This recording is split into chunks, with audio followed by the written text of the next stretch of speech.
O governo brasileiro criou um imposto novo para você beber menos cerveja. Mas existe um detalhe engraçado que ninguém está falando. A geração Z já está bebendo menos e de graça. E hoje eu vou te mostrar por que a reforma tributária já nasceu atropelada por uma geração inteira. Mas primeiro nós temos que nivelar a conversa. A reforma tributária criou 3 tributos novos: a CBS, a IBS e um personagem meio polêmico que é o imposto seletivo, que é carinhosamente apelidado de imposto sobre o pecado. A ideia no papel é nobre, que é sobretaxar os produtos que fazem mal para a sua saúde ou para o meio ambiente. Cigarros, bebidas açucaradas, combustíveis poluentes e bebidas alcoólicas. A lógica oficial ela é extrafiscal, como a gente chama. O Estado quer desestimular certos comportamentos, quer que você consuma menos determinados itens. E o cronograma já está bem definido.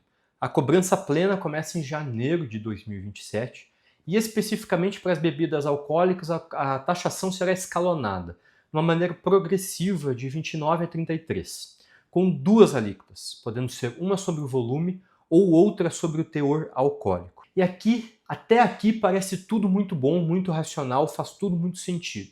O Estado diz: eu estou preocupado com a sua saúde, então eu vou encarecer alguns produtos para você consumir menos eles, ou para você beber menos, ou para você fumar menos.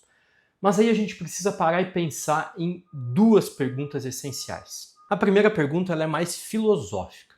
Quem decide o que é saudável ou não? Porque a lei, para funcionar, ela precisa estabelecer uma fronteira. Por exemplo, o álcool é ruim, o açúcar é ruim, o tabaco é ruim, mas a gente sabe que a vida ela não é assim. Água em excesso pode ser ruim, exercício físico em excesso pode ser ruim, tudo em certa quantidade é prejudicial.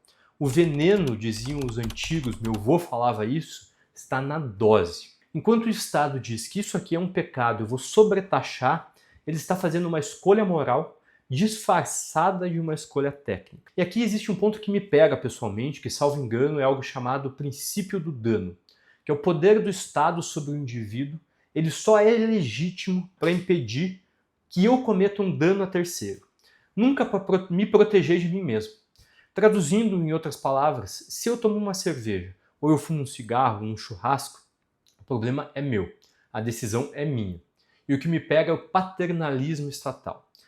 O Estado agindo como um pai que define o que é melhor para você. Particularmente, essa justificativa oficial da defesa da saúde pública ou do meio ambiente, ela não cola muito, porque o dinheiro ele vai para os cofres públicos. Não é um fundo destinado ao tratamento de alcoolismo ou do vício em tabaco.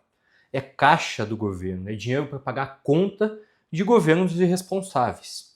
E o imposto seletivo ele acaba se vestindo de preocupação, mas embaixo desse disfarce tem um motivo bem mais prosaico, que é arrecadar mais. E a segunda pergunta ela é um pouquinho mais básica. Aumentar o preço desses itens realmente vai fazer as pessoas beberem menos? E aqui existem alguns conceitos de economia que falam sobre a elasticidade do preço da demanda. Basicamente, um grande resumo. Analisar quanto que o consumo cai quando se aumenta o preço. E aqui eu não sou nenhum expert em economia, então se eu estiver falando alguma bobagem, já deixa aqui nos comentários que eu vou ficar muito feliz em aprender com quem realmente conhece. E aqui vem uns dados muito interessantes, que para produtos que geram dependência, como o álcool e o cigarro, a demanda é historicamente inelástica. A OMS tem uns dados que representam um aumento, que demonstram um aumento de 10% no imposto do tabaco, reduziu o consumo em cerca de 4% em países com renda alta e apenas 6% em países com renda média. Ou seja, aumentar o preço funciona, mas funciona pouco. E aqui eu te pergunto, se a cerveja ficar 10% mais cara, você vai deixar de beber ela no seu churrasco de domingo? Sinceramente, eu não deixaria de beber. E eu quero ver a sua opinião aqui nos comentários. E olha só o que está acontecendo, uma mudança de paradigma sem a implementação de nenhum imposto, nenhuma cobrança adicional sobre esses produtos. No Brasil, uma pesquisa da MindMiners mostrou que 55% da geração Z brasileira simplesmente não consome álcool. E nos Estados Unidos, o padrão é o mesmo. Uma pesquisa da Gallup de 2025 mostrou que apenas 50% dos adultos entre 18 e 34 anos bebem, contra 56% dos mais velhos. E o consumo geral de bebidas alcoólicas atingiu o menor patamar histórico, segundo uma reportagem da Time. A geração Z consome cerca de 20% menos álcool per capita do que os millennials e os boomers. E aí eu te pergunto novamente, eu quero muito saber o que você acha, então já deixa nos comentários a sua resposta. Se a cerveja ficasse, digamos, 10% mais cara, você deixaria de beber? Se o uísque ficasse mais caro, você deixaria de beber? Se a sua resposta for não, eu pagaria e reclamaria, você acabou de provar que o imposto seletivo ele não cumpre a função que ele foi desenhado para cumprir. Ele só gera uma arrecadação maior. E se a sua resposta for eu já bebo menos, o meu padrão de consumo já mudou nos últimos anos, isso não tem nada a ver com o preço, mas sim com uma escolha pessoal, você é a prova viva de que essa mudança cultural ela atropela a mudança tributária. E essa discussão ela é muito boa para ficar somente num vídeo, então eu quero saber realmente o que você acha desse ponto aqui nos comentários. Mas para finalizar, talvez a lição mais interessante de toda essa história não seja tributária nem jurídica, seja mais filosófica. Existe uma tentação permanente do Estado acreditar que ele molda o cidadão, que a lei antecede a cultura. Mas às vezes acontece justamente o contrário. A cultura antecede a lei. E quando a lei chega, ela já passou do tempo. A geração Z não pediu licença para ninguém, ela não esperou uma regulamentação e não precisou do imposto sobre o pecado. Ela simplesmente decidiu que ela queria um outro tipo de vida. Está mudando o Brasil e o mundo a partir dessa mudança de comportamento. E a geração Z está fazendo isso, exatamente isso com o álcool.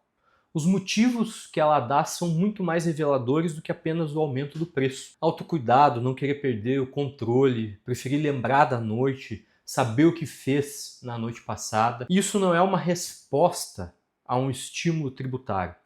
É uma revisão existencial do que significa, por exemplo, se divertir para essa geração, do que significa socializar, do que significa ser um adulto. E aqui mora um grande paradoxo. O Estado ele se apresenta como um agente responsável pela sua saúde. Só que ele chega atrasado nessa festa. Quando a lei finalmente entrar em vigor plenamente, ela vai encontrar uma geração que já internalizou uma mudança por conta própria, por razões que são muito mais profundas do que o preço de uma long neck ou uma garrafa de vodka. O imposto ele vai arrecadar, o imposto seletivo ele vai arrecadar, mas a função regulatória, que é a sua razão de existir, ela já foi cumprida por uma outra força. E aqui o tiro vai sair pela culatra. A arrecadação vai ser menor do que a esperada, de novo. E aqui a gente chega no ponto que mais me fascina nessa história inteira. O Estado acredita em uma tese, que para mudar um comportamento eu uso a lei aumentando a tributação, taxando mais, regulando ou proibindo esse consumo. É uma lógica de um empurrãozinho econômico, um nudge, como usam o termo, forçado. Só que existe um outro mecanismo de mudança social que é muito mais lento, que é muito mais silencioso e que historicamente ele é muito mais poderoso, que é a mudança geracional de valores. Ninguém taxou o cigarro para fazer o meu avô achar chique fumar no restaurante. Foi uma mudança cultural de décadas que transformou o fumante de ícone de cinema em um pária social. A taxação ajudou, mas ela tem um efeito muito diminuto. O meu bisavô, por exemplo, não deixou de fumar porque isso ficou mais caro. O motor real dessa mudança foi a cultura. Isso tem até um nome, Sober Curious, sobriedade curiosa. Um movimento que virou cultural. Presta atenção no tamanho dessa informação. Enquanto o governo tem debatido alíquota, escalonamento, IPCA, regulamentação complementar, imposto seletivo, o pessoal de 20 anos, a galera de 20 anos, simplesmente parou de consumir álcool. E se você gosta desse tipo de análise, misturando economia, filosofia e comportamento, já deixa o seu like e se inscreve no canal.